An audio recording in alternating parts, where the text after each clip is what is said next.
Hello, fellow gamers. This is Tim, SamY7, and I want to talk today about how players can bring a lot to a game. As far as GMs and DMs, if that's part of your system, I know there's GMless games out there. We're supposed to bring the plot, theme, mood, interesting NPCs, interesting conflicts, things to fight, etc., etc. But as a player, it's you can definitely influence a game, especially if you have someone that's running the game that likes that. For instance, I like to have players bring, things from their background, things from just ideas they have or interesting takes on what they do with what I give them.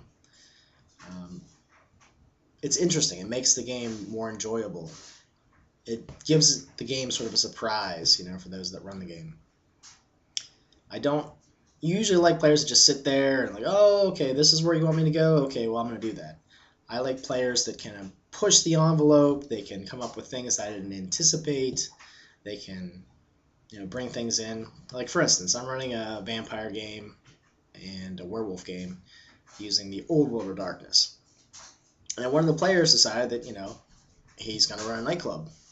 So he started going through and making ghouls of people to run the place and to get permission from the prince and invite the prince and his brood to the city, or not to the city but to the establishment. And he, it was interesting. He brought something to the game that I didn't anticipate, and by doing so he added to the setting that we're playing in. He gave a location that is available for the other players to interact with, and somewhere where I can kind of base stories on in the future, which is pretty cool.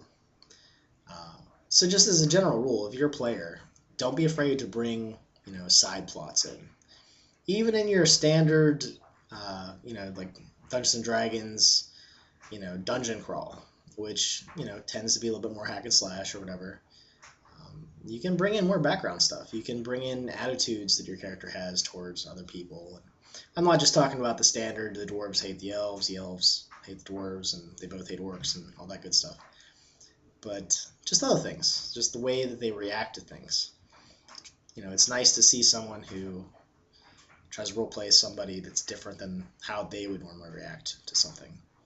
So, I don't know. As a player, just try to bring some more interesting things into the game. It makes it more fun for everyone. If you just sit there, that's not fun. If you just go in the follow along the railroad tracks that the GM gives you, I mean, yeah, you can have fun. That's just not the kind of fun that I like to have when I'm a role player. As I said in the past, I'm kind of a chaotic player, uh, and at times I think I've tried to kind of reel myself in, to make sure that I don't derail, so I don't like pick up the railroad tracks and disintegrate them. But at the same time, as a player, I don't know. As a GM, I respect the player's ability to change the story and take it in different directions. And I like GMs, like my friend John, for instance. He basically stopped doing game preparation because I was playing in the game, and I was just cranking up the chaotic, to 11, and just doing all kinds of crazy stuff. And he enjoyed it. In fact, I think my character should have died several times, and I just made him laugh so much that he just, for instance, like the mining charges that were tied to me. Even though I had four of them tied to me, only two went off, and one went off kind of half-assed.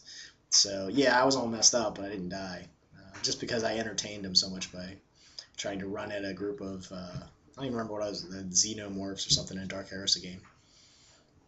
So just as a player, bring interesting things to your game and make it enjoyable for everyone. You want to try to do things that people will remember. People aren't going to remember that you held the door open while everybody charged in and attacked the goblins. That's stuff that gets forgotten. Try to bring memorable, you want to make memories when you're role playing. I mean, not every night, I guess. You don't have to do it, but I think it would make it more fun. Definitely make it more fun if I was in a group that, all the players were, I don't know, very creative and came up with different reactions to standard things. So, in the end, just live live through your game. I don't know, just enjoy the crap out of your game and I don't know, have fun.